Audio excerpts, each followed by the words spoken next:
سورہ القیامت۔ ترجمہ: شروع اللہ کا نام لے کر جو بڑا مہربان نہایت رحم والا ہے۔ ہم کو روز قیامت کی قسم اور نفس لوامہ کی کہ سب لوگ اٹھا کر کھڑے کیے جائیں گے۔ کیا انسان یہ خیال کرتا ہے کہ ہم اس کی بکھری ہوئی ہڈیاں اکٹھی نہیں کریں گے؟ ضرور کریں گے، اور ہم اس بات پر قادر ہیں کہ اس کی پور پور درست کر دیں۔ مگر انسان چاہتا ہے کہ آگے کو خود سری کرتا جائے۔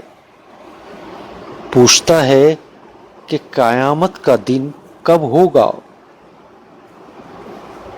جب آنکھیں چندھیا جائیں اور چاند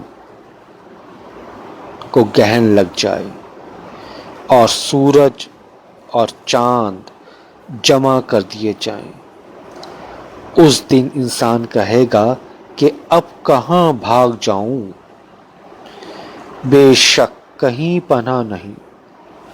اس روز پروردگار ہی کے پاس ٹھکانہ ہے۔ اس دن انسان کو جو عمل اس نے آگے بھیجے اور پیچھے چھوڑے ہوں گے سب بتا دیے جائیں گے، بلکہ انسان آپ اپنا گواہ ہے۔ اگرچہ عذر و معذرت کرتا رہے، اور اے محمد صلی اللہ علیہ وآلہ وسلم وحی کے پڑھنے کے لیے اپنی زبان نہ چلایا کرو کہ اس کو جلد یاد کر لو۔ اس کا جمع کرنا اور پڑھانا ہمارے ذمے ہے۔ جب ہم وحی پڑھا کریں تو تم اس کو سنا کرو اور پھر اسی طرح پڑھا کرو۔ پھر اس کے معنی کا بیان بھی ہمارے ذمے ہے۔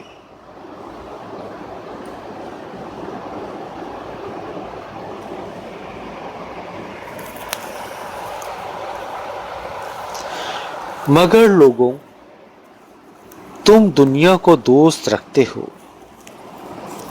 اور آخرت کو ترک کیے دیتے ہو۔ اس روز بہت سے منہ رونق دار ہوں گے اور اپنے پروردگار کے محو دیدار ہوں گے، اور بہت سے منہ اس دن اداس ہوں گے۔ خیال کریں گے کہ ان پر مصیبت واقع ہونے کو ہے۔ دیکھو،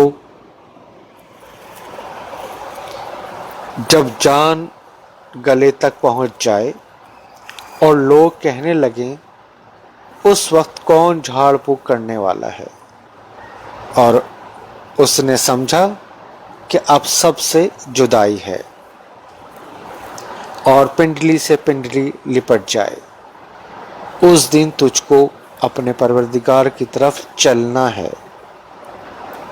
تو اس ناعاقبت اندیش نے نہ تو کلام خدا کی تصدیق کی نہ نماز پڑھی، بلکہ جھٹلایا اور منہ پھیر لیا۔ پھر اپنے گھر والوں کے پاس اکڑتا ہوا چل دیا۔ افسوس ہے تجھ پر، پھر افسوس ہے، پھر افسوس ہے تجھ پر، پھر افسوس ہے۔ کیا انسان خیال کرتا ہے کہ یوں ہی چھوڑ دیا جائے گا؟ کیا وہ منی کا جو رحم میں ڈالی جاتی ہے ایک قطرہ نہ تھا؟ پھر لوتھڑا ہوا، پھر خدا نے اس کو بنایا، پھر اس کے اعضاء کو درست کیا، پھر اس کی دو قسمیں بنائیں، ایک مرد اور ایک عورت۔ کیا اس خالق کو اس بات پر قدرت نہیں کہ مردوں کو جلا اٹھائے؟